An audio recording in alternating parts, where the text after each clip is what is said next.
Good evening, everyone. My name's James, and I had the privilege of being one of the lead authors for our Investigating Humanities books that are soon to be published. And I had the specific job of looking after history and working with our phenomenal team of authors that were putting together history, particularly at the 7 and 8 level.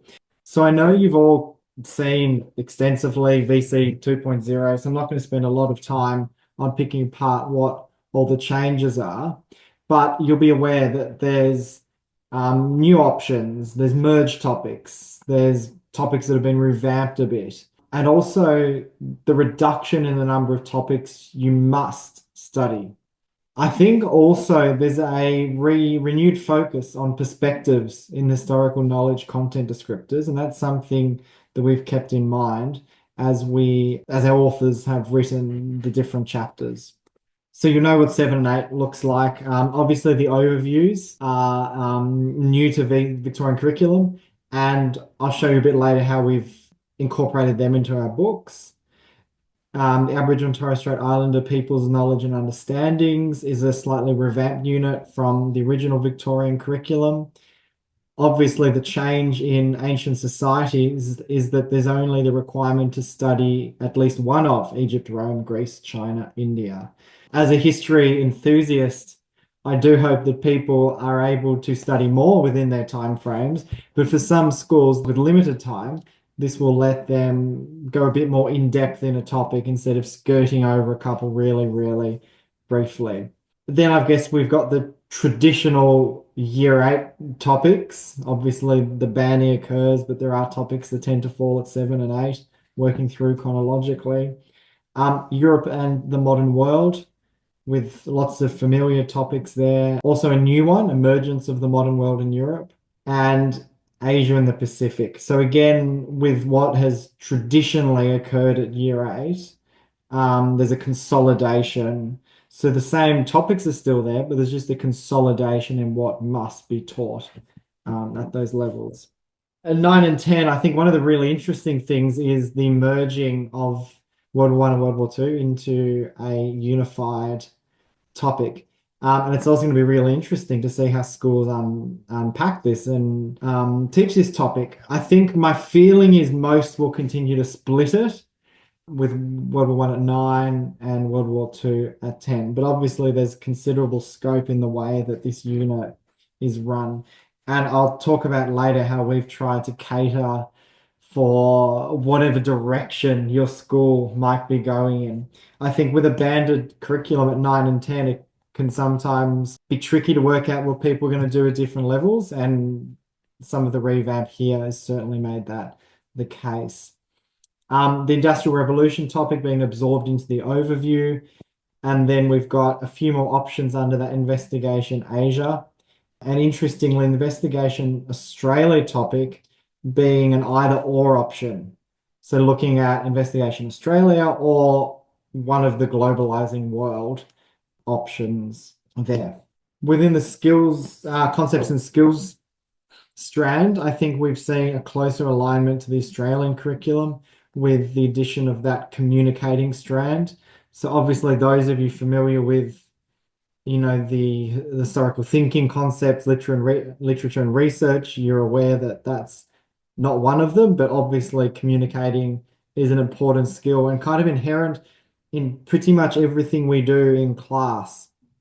It is communicating based in the historical concepts, though, and the addition of historical questions as a concept as well in the VC 2.0. So I guess these are the things that we knew are going to be thinking about. Obviously, reduced number of compulsory topics. And so schools will be going, okay, are we going to consolidate or are we going to continue to teach more widely? And obviously, that'll come down to your curriculum planning, cohesion, and looking at how what they learn in year 7 builds on 8 into 9 and year 10 and things like that. I guess my concern about this is I hope that leadership teams in their next timetable review don't see a reduced number of compulsory topics as a reason to reduce the time that history gets. I'm sure it won't, but it's just a little inkling in the back of my mind. As a history enthusiast and passionate teacher that I'm hoping we don't see.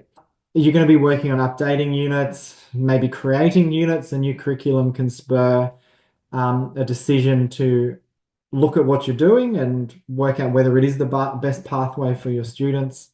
And obviously considering how to teach Australians at war. I think many schools will just continue as is, but some will perhaps be looking at swapping the way they do. And obviously there are schools now that under the original Victorian curriculum that treat it as a single unit and kind of look at a comparison or that real how one led to the other.